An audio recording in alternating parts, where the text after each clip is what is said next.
Bienvenue sur TV78, merci de nous rejoindre pour ce nouveau numéro de Si on rentrait. Comme chaque semaine, nous allons vous accompagner durant cette période de post-confinement, de couvre-feu dorénavant. Voici le sommaire.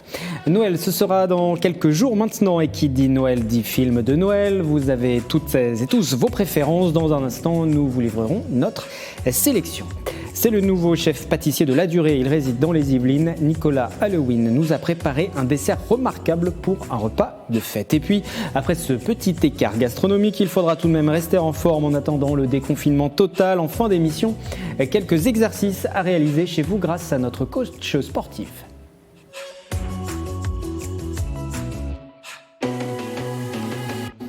Les téléfilms et les films de Noël sont depuis quelques semaines déjà à l'affiche des après-midi du petit écran. Les plateformes de streaming, bien évidemment, surfent aussi sur cette vague.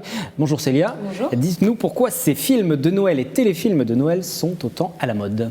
La pluie qui tombe, un chocolat chaud à la main, enroulé dans un bon plaid et bien sûr un bon film de Noël. De nombreux Yvelinois apprécient ce genre d'après-midi ou de soirée juste avant les fêtes de fin d'année et de quoi anticiper la magie de Noël.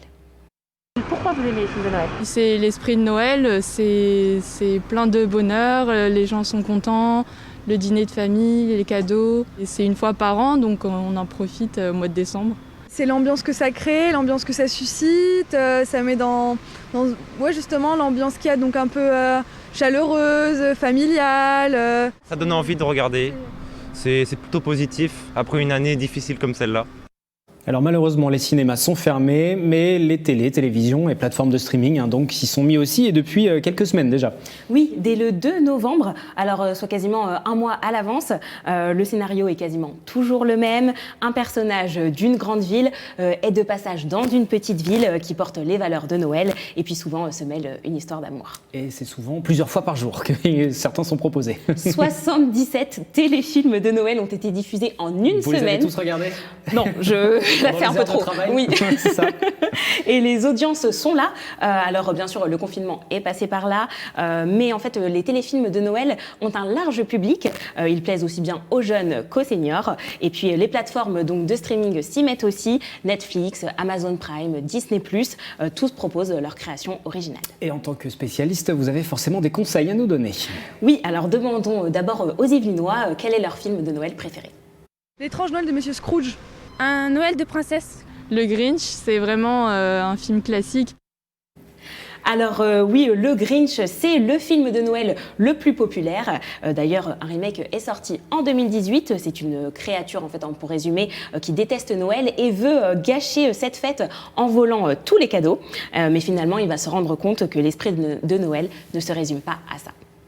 Bonjour, petite fille. Tu as l'audace de t'aventurer dans le repère du Grinch. Quelle impudence, quelle effronterie, quelle toupette culottée. Tu as déclenché le tonnerre. Maintenant, c'est toi prête pour le bout. Et dans d'autres styles, vous avez L'étrange Noël de Monsieur Jack, Joyeux Noël ou encore Klaus, et d'autres plus connus et moins récents, Maman, j'ai raté l'avion, ou encore le célèbre film français qui revient chaque année, c'est Le Père Noël est une ordure. Puis il y a les Gremlins aussi, qui se déroulent à Noël, on en parlait avant cette émission. Il ne faut pas oublier celui-ci, dans un style un peu différent également. Votre coup de cœur? Alors, rien à voir avec les Gremlins, ni le Grinch. Rien à voir. Mon film préféré reste Love Actually. Alors oui, c'est un film culte réalisé par Richard Curtis. Ce film, sorti en 2003, mêle 10 histoires d'amour entre romance, désillusion, rencontres inattendues, le tout dans une ambiance de Noël. Love Actually a été diffusé sur M6 jeudi dernier, jeudi 10 décembre, et a rassemblé encore plus de 2 millions de téléspectateurs. Et pour ceux qui ne l'auraient pas vu, il est encore disponible sur Netflix et Amazon Prime. Et ceux qui voudraient le revoir et le revoir et le revoir encore. Comme moi. En général, voilà, ça fonctionne comme ça. Merci Célia. Avant de poursuivre cette émission, un petit clin d'œil à présent à une entreprise insolite, Voilerie Atelier Couture, entreprise basée à Elancourt qui propose des accessoires, sacoches, sacs à dos ou portefeuilles fabriqués à la main à partir de voiles de bateau. Une idée de cadeau pour Noël avec des modèles uniques. C'est à découvrir sur Internet, sur les réseaux sociaux aussi, puisque la situation sanitaire empêche cette entreprise de participer au marché de Noël. La fondatrice de ce concept, Maître Voilier, sera ravie en tout cas de vous accueillir, même virtuellement, pour passer commande. La voilerie vous présente un produit phare, donc rouge, mais il y a d'autres couleurs, il y a du blanc, du bleu, du gris. Donc c'est des tissus un peu particuliers, c'est un peu pour le trampoline de catamaran. Donc c'est des trousses de toilette pour les garçons ou pour les filles. Donc c'est fait avec du fil voile, un point zigzag. Il faut toujours que le fil soit visible en termes de par rapport au noir, il faut que ça soit du blanc ou du rouge. Voilà, on ne cache pas les coutures en voilerie, surtout pas. Donc la partie noire, ça s'appelle de la ralingue, c'est ce qui borde les voiles, tout simplement. Et puis les œillets toujours une inox avec des petites dents, donc ils s'enlèvent jamais. Voilà, donc ça c'est un produit phare de la voilerie. Et ce n'est pas parce que nous serons moins nombreux à table qu'il ne faudra pas se faire plaisir. Bonjour Éléonore. Bonjour. Vous allez nous raconter votre rencontre avec un chef pâtissier. Exactement, Noël approche à grands pas, vous l'avez dit. Du coup, nous sommes allés à la rencontre du chef Nicolas Alewin, chef pâtissier évidemment, qui tient l'atelier gâteau à Guyancourt avec Nicolas Dandry. Il nous présente sa recette de tarte vanille noix de pécan qu'il a revisitée comme une bûche. On retrouve en fait tous les éléments forts de la tarte qu'on a créée cette année, mais déclinés en bûche. Voilà. Donc en fait on a un biscuit imbibé dans un jus à la vanille, d'ailleurs très vanillé, vanille bourbon de Madagascar, avec une crème panna cotta, c'est une sorte de panna cotta allégée comme une chantilly, et un cœur coulant de praliné. Donc praliné à la noix de pécan, donc texturée, légère et ultra gourmande. Et maintenant que nous avons l'eau à la bouche, comment se réalise cette bûche ? Et ben c'est JB, le chef labo de l'atelier gâteau, qui va nous l'expliquer. On va commencer par imbiber le biscuit. Donc sur cette étape-là, il faut être généreux, mais il ne faut pas détremper le biscuit. Parce que si on détrempe le biscuit, on aura du mal à rouler.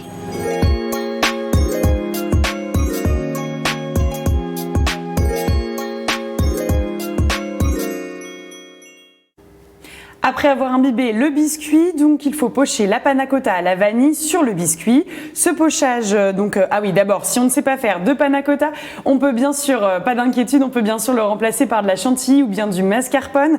Et donc le chef nous conseille d'utiliser une poche à douille qui se nomme chemin de fer pour ceux qui connaissent. Mais si on n'a pas ça à la maison, pas d'inquiétude non plus, on peut utiliser une grande cuillère. Il faut laisser une petite bande libre toutefois à la fin sur le biscuit. Et on passe à l'étape noix de pécan après. Exactement, Wilfried. J'ai bien suivi la recette. C'est ça. On va pouvoir passer au pécan, qui vont apporter le croustillant et une légère amertume parce que la pécan c'est légèrement amer. Là on dispose comme on veut, le tout c'est d'être régulier pour que la personne qui mange la bûche de ce côté-là ou de ce côté-là ait plus ou moins la même sensation. Après avoir disposé les noix de pécan, on passe ensuite à la dernière étape, juste avant le roulage de la bûche. Le chef insère le praliné pécan, donc c'est de la crème et du praliné mélangé. Et ce mélange doit apporter le sucré, l'onctuosité et le cœur coulant. Ce cœur coulant, c'est la petite surprise dans la bûche et qu'il faut maintenant rouler.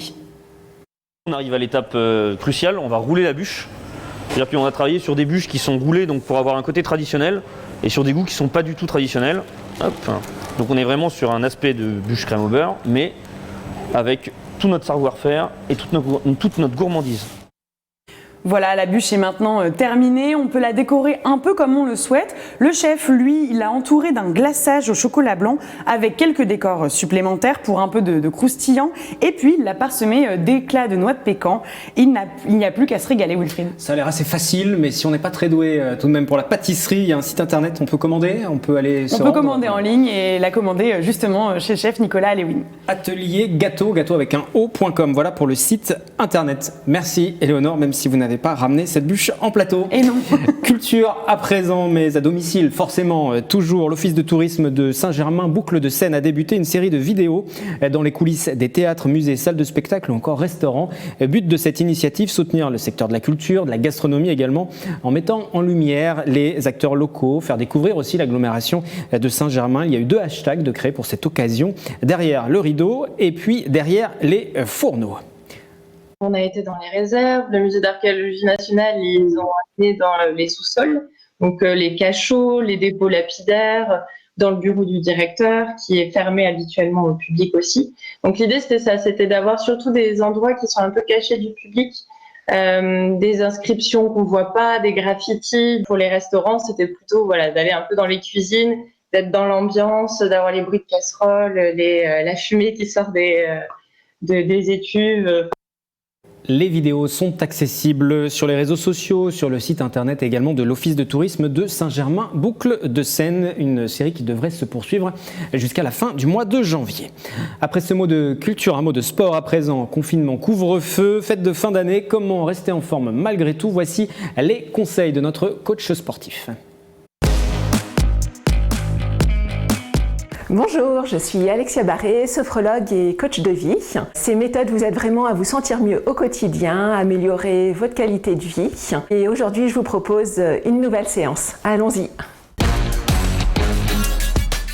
Vous prenez un manche à balai, vous retirez la brosse et on va faire des squats. Vous mettez bien en position, les pieds de la largeur du bassin, le dos droit, le ventre gainé et vous allez faire comme si vous alliez vous asseoir sur une chaise en arrière en maintenant bien les genoux dans l'alignement des orteils. Et vous montez vos bras à l'horizontale et vous soufflez en remontant n'oubliez surtout pas de bien contracter les cuisses et les fessiers. Donc l'idéal, c'est d'en faire une dizaine à votre rythme.